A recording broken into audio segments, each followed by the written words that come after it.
And welcome back to Coast. George Norrie with you. David Brin with us. David's website is his name, linked up at coasttocoastam.com. These books you're writing for children, when will they be done, David? Well, they come out at various paces. The one about aliens kidnapping a high school is kind of a takeoff on Robert Heinlein's Tunnel in the Sky. Yeah. And I just handed in book number 3. The first 2 are already available from Novus Mundi Press. Or you can actually wait 2 weeks and then check my website, and I'll have fresh links. But the other one is set in a future where only teenagers can teleport through time and space, and they need help, so they reach back in time and get kids from our time to leap forward and help them solve problems. And these are written, I edit them, I mentor young writers, and there are 5 of them that have been published and 5 more that are waiting. Good for you. Do you know Seth Shostak from SETI? Yes, I do. I've known Seth for many years. We've agreed about many things, and we've actually collaborated on some things because I've certainly worked in SETI. We've also disagreed about something called METI, which is messaging to extraterrestrial intelligence.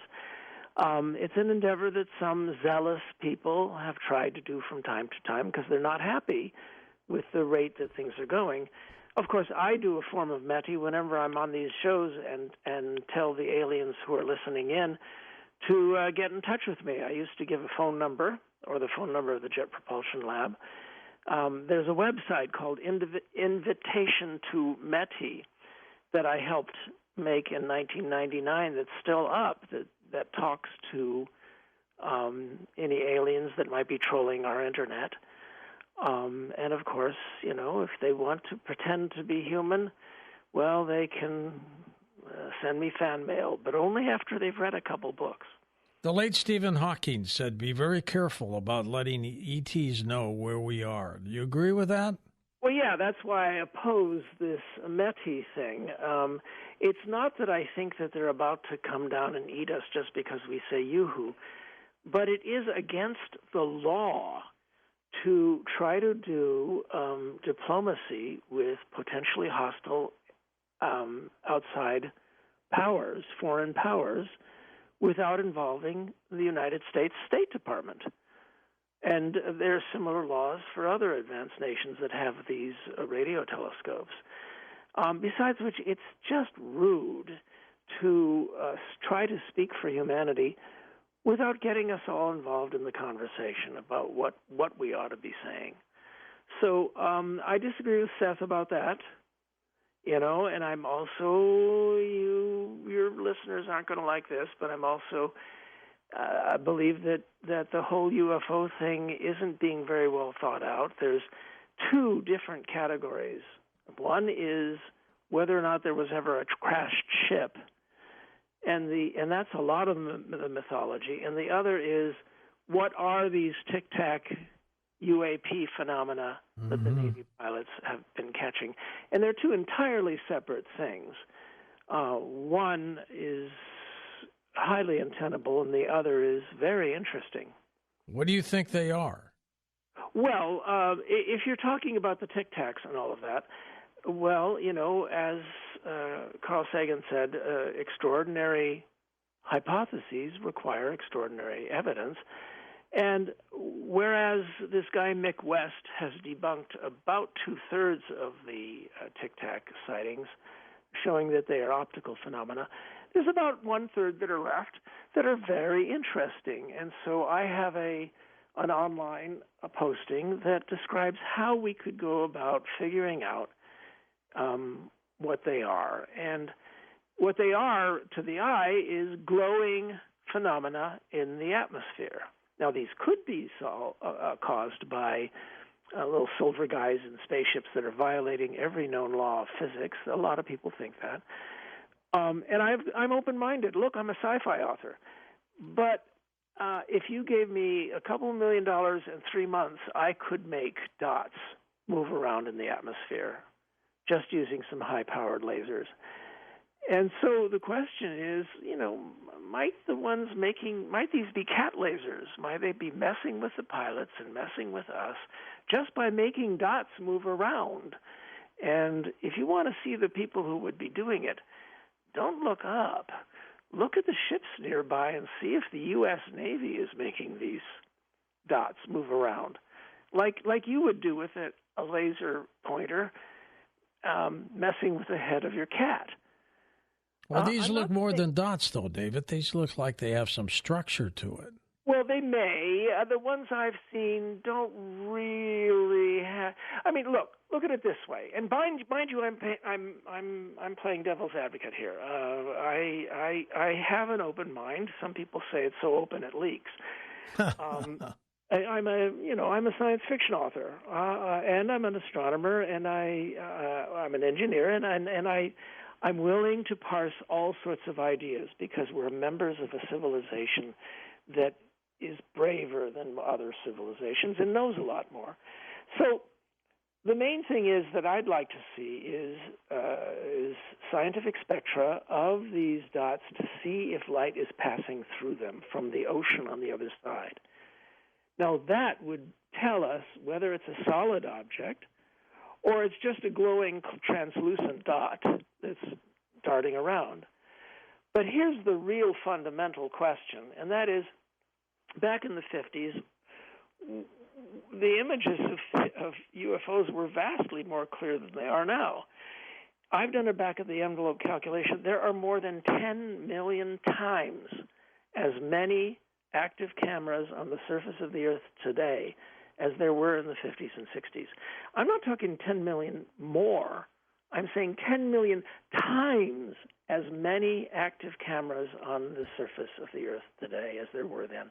So why are the images constantly getting blurrier? Now, it could be that they detect how well you can take photos with the latest iPhone, and they adjust their blurry. That's been discussed by XKCD Comics and some others.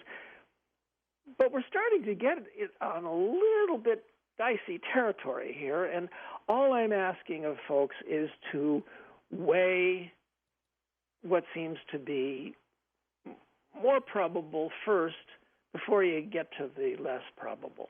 But as a sci-fi writer, you do believe in extraterrestrial existence, don't you? Oh, absolutely. As an astronomer, I do.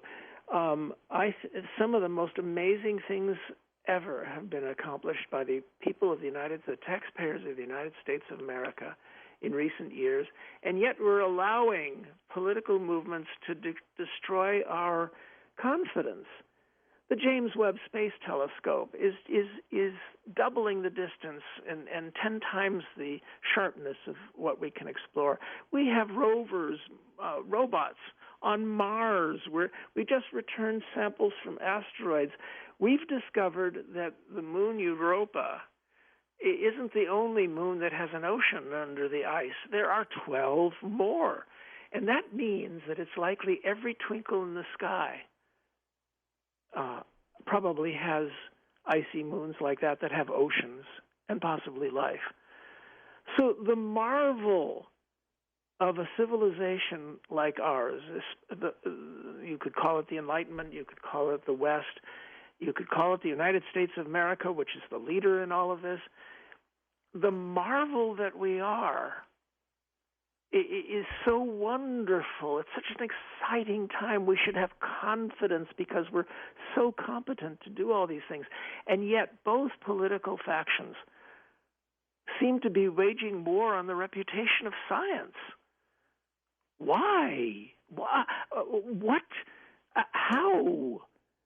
I mean, why aren't we just arguing over climate change over how to fix it instead of the hand-wringers on one side and the deniers on the other? I mean, we just went through the hottest several months in 12,000 years.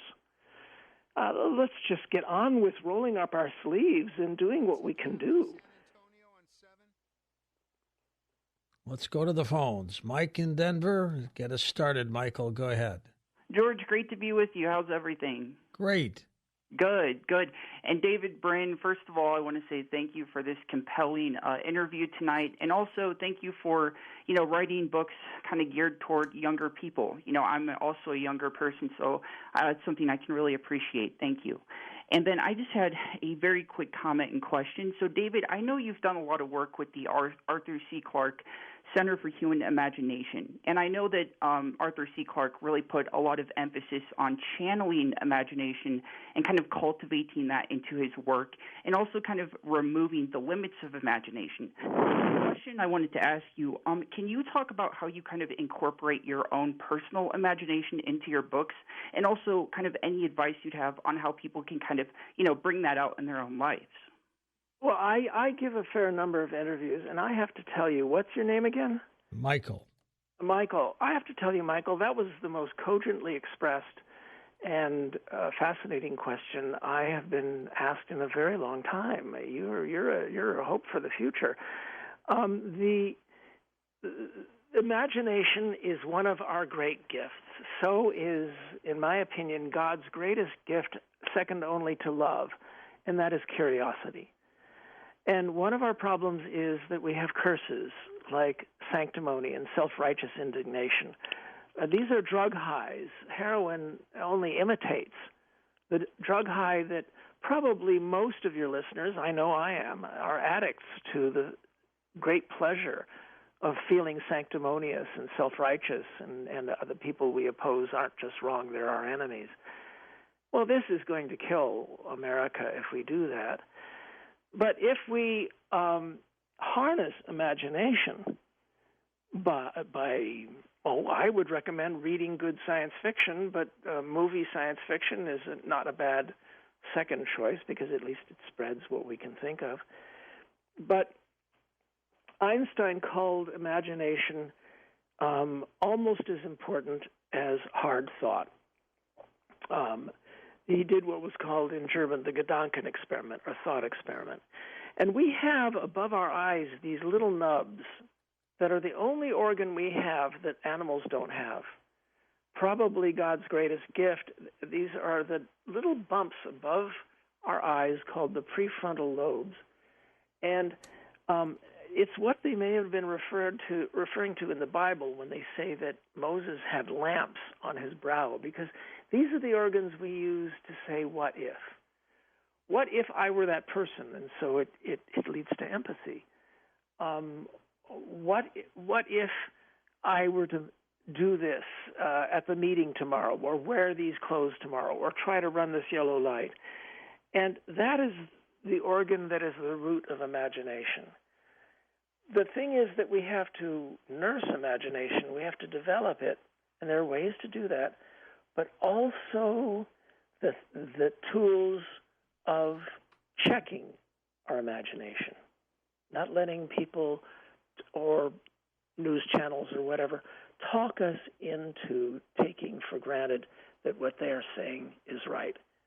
They say do your own research, but if do your own research consists of clicking on a bunch of websites, that's not doing your own research. I'll tell you what doing your own research would be. Go with some friends to the edge of a pier, get some samples of the ocean, and check for yourself with a pH meter whether the oceans are turning more acid. They are, by the way. I bet they are, yeah. Well, I hope I answered you, Michael, because that's a question I could go on for a couple of hours. And I have some blog postings and some pages at my website that go into, for instance, how to write fiction and well, heck, even some favorite topics here on Coast to Coast, like parapsychology. Next up, we go to Brendan in Austin, Texas, on the wildcard line. Hey, Brendan, welcome. Thank you, Dr. Brin and George. Your idea of animal sentience blew my mind. I would love that. And people can't deal with skin color, religion. There's bedrooms, and we have people rail against men wearing skirts and girls wearing baseball caps. We wonder why ET don't come and land and wave at us. But those animals would be treated like slaves most likely. But anyways, the the opening scene of Avatar 2, which is science fiction, and as a science fiction writer and scientist, I feel like you're the perfect person to talk about this. The intro showed humans taking the minds of soldiers with characteristics they found favorable for their mission and uploading their minds to the bodies of the Na'vi hybrid. Do you think that we would try to do something like that, or do you think that ETs would try to do something like that to us?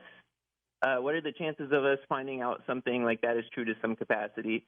And then I have one more question.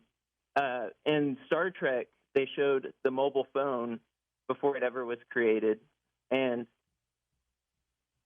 was made in 1818. In 1947, in Cleveland, Ohio, doctors shocked a 14-year-old boy with 110 volts 4 times and brought him a full recovery. What are your thoughts about predictive programming, and how, as a science fiction writer and scientist, do you think that predictive programming is attributed by writers just following science, or do you think that this pattern, science fiction paving the way for real science, is more than just a string of coincidences? Wow, you just heaped my plate pretty full here. Let me start by saying that I have a book called Vivid Tomorrows, Science Fiction in Hollywood, and it argues that we're alive today because science fiction explored possible failure modes. The movie Soylent Green recruited tens of millions of environmentalists, without which we'd probably have destroyed the Earth by now. Dr. Strangelove, On the Beach, Failsafe, Testament to the Day After, these were all movies about nuclear war that retired officers, among the most respect-worthy people in America, the retired military officers, they have told us that some of these movies and books, novels especially, about nuclear war, helped them change policies and catch errors that might have killed us all. The guilt trips that you are mentioning about, say, for instance, Uplift, well, like Planet of the Apes and so on, and even earlier in written science fiction books by Pierre Boulle and Cordwainer Smith and people like that, H.G. Wells's The Island of Dr. Moreau, all of them took the interpretation that we would enslave new creatures. But they were all dire warnings.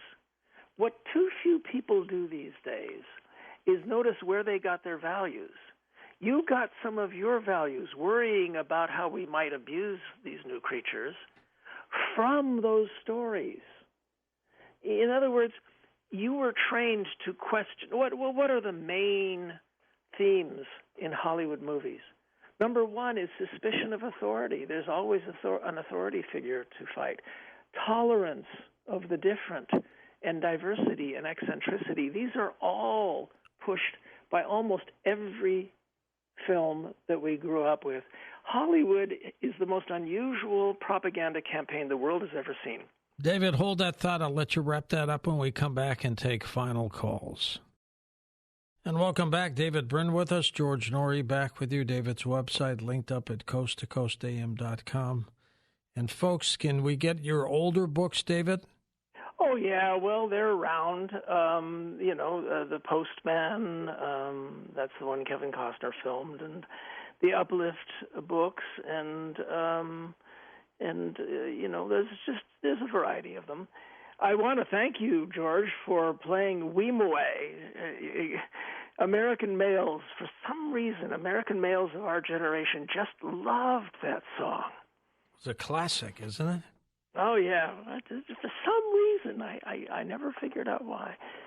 But your previous caller really heaped my plate, and there's no time to get into everything. I just urge people to have a look at the messages in Hollywood films, suspicion of authority, tolerance, diversity, eccentricity.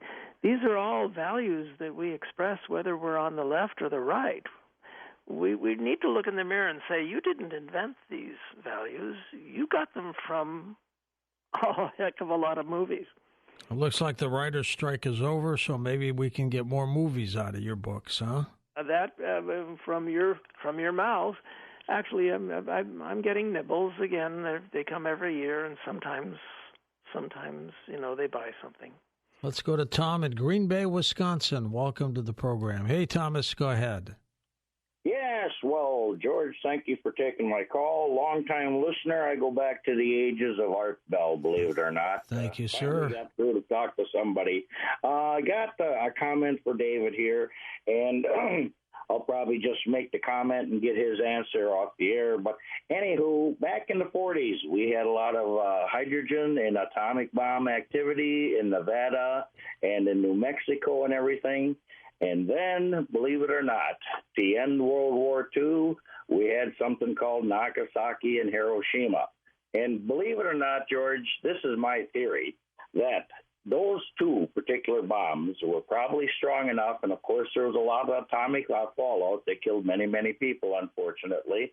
But my theory is that those two bombs were capable and strong enough to blow portholes into our atmosphere, because we had seen very little extraterrestrial activity until that event. What do you think of that, David? That's a really fun. He's got a fun voice too. Well, look, the bombs at Hiroshima and Nagasaki were two entirely different kinds, as you'll see in the movie Oppenheimer. One was a plutonium bomb, one was a uranium bomb, and they were very small by the comparison to the hydrogen bombs that we started exploding in the mid-50s, early to mid-50s, which is what the movie Oppenheimer is partly about. Now, blowing a hole in the space-time is something that I've done in some science fiction, and it's certainly a fun plot driver. But, extraordinary notions require some degree of extraordinary evidence. In fact, there have been there are scholars who say that some of the similar things to the UFO things that we see, that there were reports earlier. You might have gotten the impression that I lean a bit more toward being from the state of Missouri and saying, show me, because there are 10 million times as many cameras on this surface of this planet as there were in the 50s, and yet the images keep getting blurrier. And the notion of the crashed ship is dependent upon the notion that we've hurled tens of thousands of our very best scientists and engineers to studying it, and we've got nothing.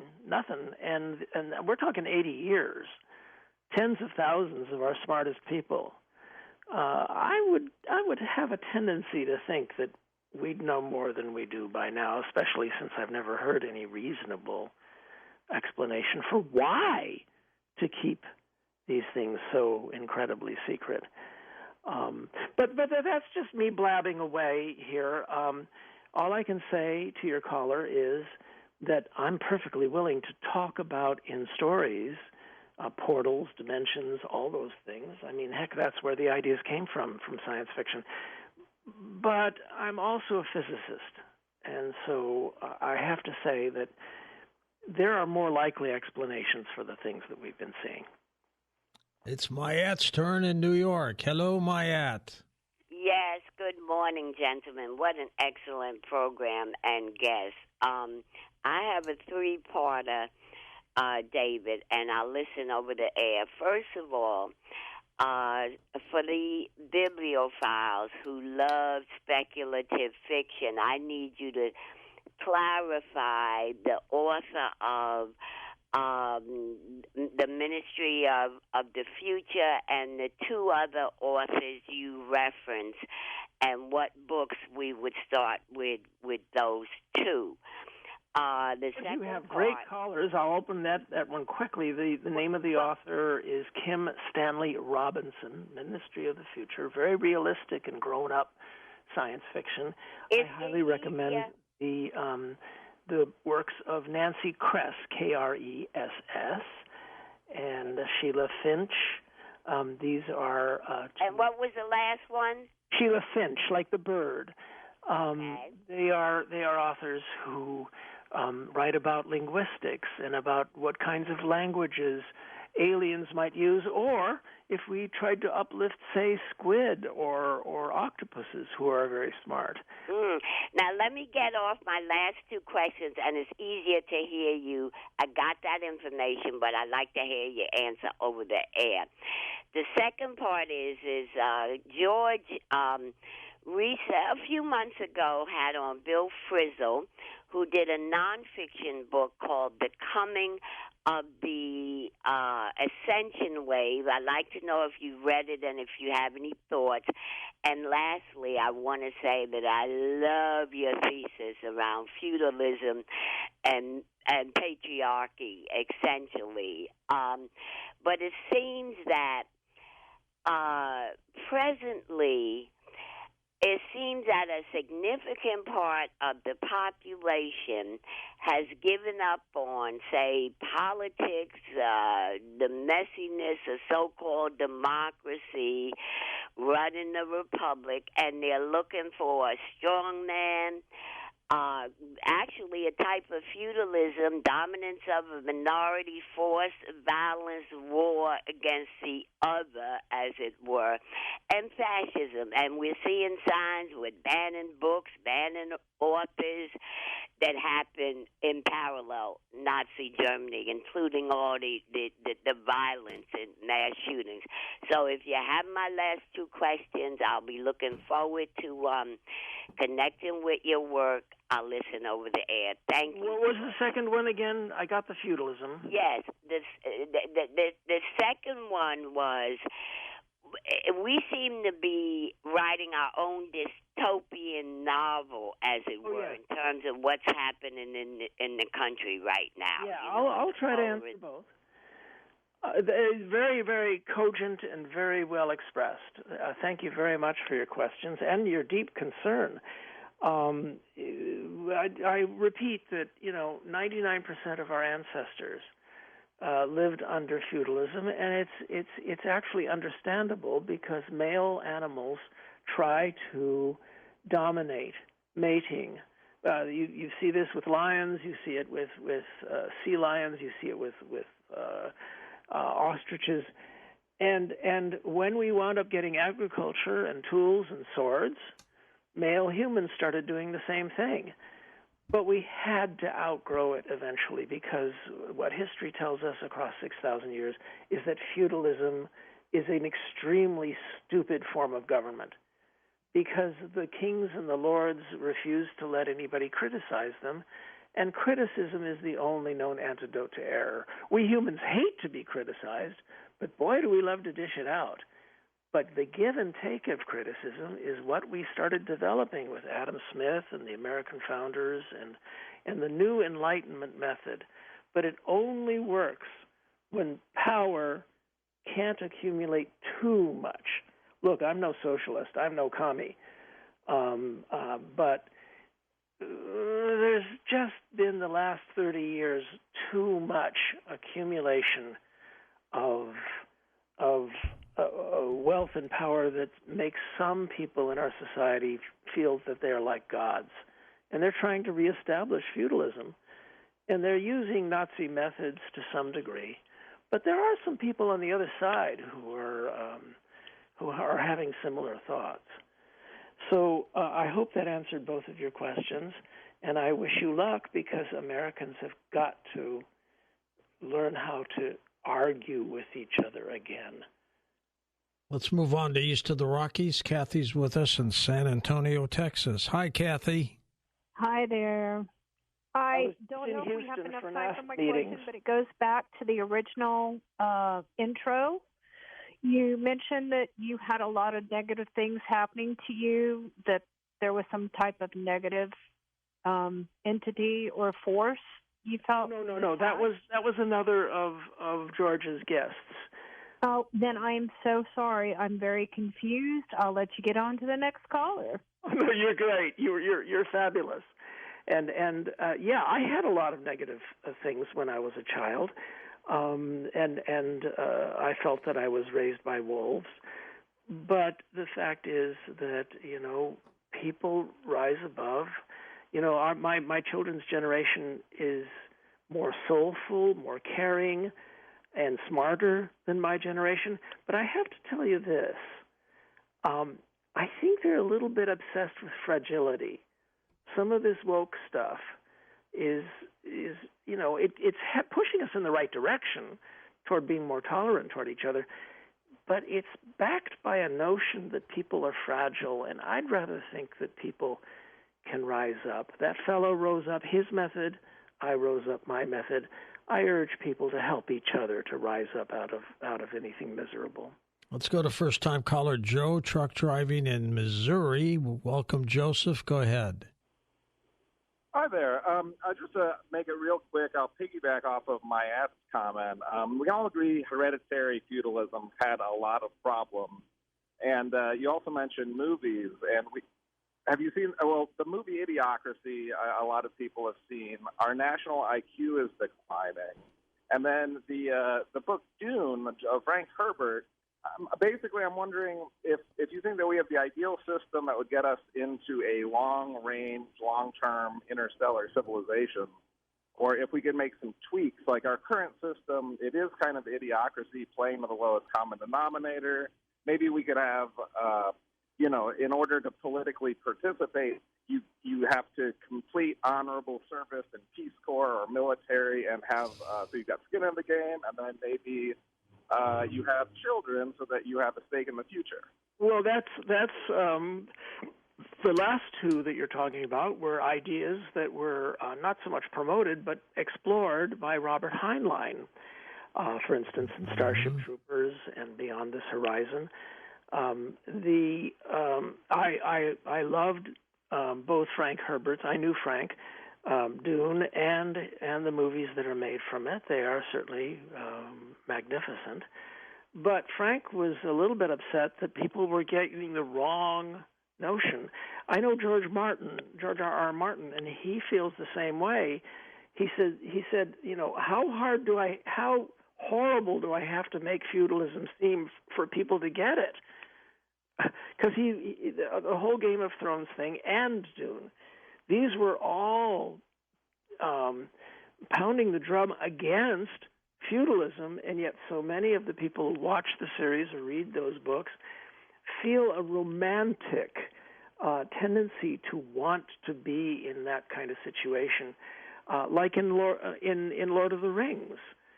So these are all three great works of art that somehow feudalism and the romanticism runs through our bodies so intensely that people who are trying to propagandize against it write great stories. People love them, and they fail to make them realize that we are doing so much better.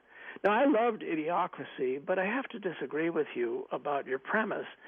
All the statistics show that IQs in America are going up, and they go up with education. Despite this nationwide campaign against universities and education, guess who's pushing that campaign? The oligarchs who want feudalism. The fact of the matter is my parents' generation fought hard for the GI Bill, and they went to the universities, and that's what made America great. That's what made us the titan of the world. Now, it's true, universities have corners of them that have gone totally woke and awful. But you go to a university, I ask you all, go to a university, knock on some random doors, 10 random doors in a row. Choose them by random. I doubt you'll find one person who is of that type. You'll find a lot of people who are very smart who are trying to advance our civilization. David, my friend, let's not let 9 years go by this time. Stay in touch with us. Up next, the spirit world.